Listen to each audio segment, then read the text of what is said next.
This is a Sports Catastrophe production. Hey there, ho there, it's Jeff Cutter, and welcome me to another Sports Catastrophe birthday boy. And the birthday boy for today, November the 3rd, is an Australian icon in tennis. It's not that one, but one that's pretty good, who won 12 Grand Slams singles and held the record for a long time. And had 16 Grand Slam doubles titles, so he had 28 combined. He's the only male player to have a career Grand Slam, winning titles at all 4 Grand Slam titles in both singles and doubles, and have a double career Grand Slam in singles, winning each tournament at least twice. Rod Laver, Novak Djokovic, and Rafa Nadal have that mark. It's number 28 for major titles is an all-time record for a male player, of course. All but 2 of his Grand Slam singles titles were done before 1968 when the Open era happened. So, sometimes things happen. So, anyway, he held the singles record for 3 decades before being finally surpassed. And he had the record for most Australian Open and singles titles until 2019 when Novak got number 7. His name is Roy Emerson, who's now 87 years old. Emerson was born on a farm in Queensland and moved to Brisbane. In 1959, he won his first career Grand Slam tournament doubles title in 1959, partnering with Neil Fraser. In 1961, he got his first singles title at the Australian Open, beating his compatriot Rod Laver in 4 sets. And then he beat Laver again in the U.S. Championship, so that was just huge. He was known for training hard and always being ready for strenuous matches because of his fitness. He was a serve and volley player and could adapt to slow courts, making sure that all surfaces he looked good. And from 1963 to 1967, nobody could beat him at the Australian Open, so he had 5 straight consecutive titles.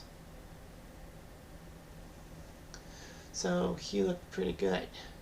And in 1963, he actually ended up winning the French Open over Pierre Darbon.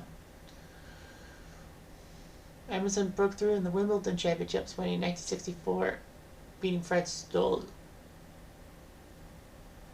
And it looked good. He won 55 consecutive matches that year and won 3 out of 4 Grand Slam events, winning the Australian, the Wimbledon, and the US Open, missing the French Open, which would have given him the Grand Slam.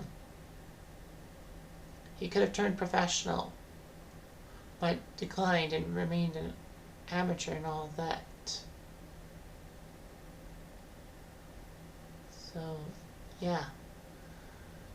Australia paid them well, even though that they were supposed to be amateurs, in a sense. Anyway, he was one of the best amateur players. And in 65, he won Australia and Wimbledon. And in 66, he looked like he was going to win Wimbledon for the 3rd consecutive year. But unfortunately, he injured his shoulder during a match and didn't win it. So that was huge. And then he finished this singles thing at the French Open in 1967, finally getting it. That made him get 12 major singles titles. 6 Australian Opens, 2 French Opens, 2 Wimbledon, and 2 US Open. So that made 12. And that was the record for the longest time, until 2000. It's crazy to think that, the record's like 22 now. And 12 was the record for 3 decades. Sampras' mark didn't last 3 decades. And Emerson got 10 straight Grand Slam singles titles. As in the finals. Like, he didn't lose a final. So his 16 Grand Slam doubles crowns were won with 5 different partners and all that. It looked fantastic how Emerson could do well in both singles and doubles. Emerson won 8 Davis Cup titles with Australia. Of course, the Davis Cup is the world competition. It's like the World Cup for tennis, which competitors from each nation take a chance. Emerson did fantastic. He did play world team tennis for a while and even coached the team. So anyway, he now resides in Newport Beach with his wife and daughter. He had a son who played on the professional tour briefly, all that. But Roy Emerson was a coach at one time in Florida and inducted to the Tennis Hall of Fame in 1982.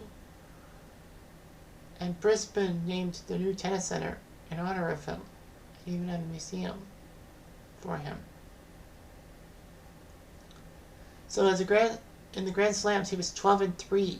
He was 2-3 in his first 5 finals at the Grand Slams singles, but then he won his last 10, which was impressive enough. A lot of them were won against Rod Laver or Fred Stoll. Like, he went to 10 of the finals were with Laver and Stoll.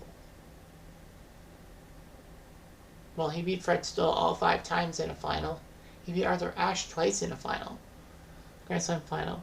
In doubles, he got 16, mostly partnering with Neil Fraser, Ken Fletcher, Fred Stoll, and even Rod Laver he would partner with, which was huge for Australia back in the 1960s, how good they were and all that.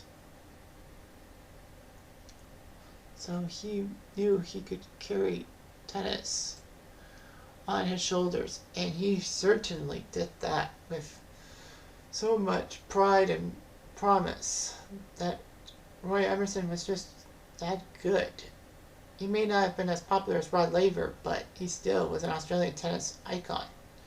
Anyway, I'm Jeff Diamond. I do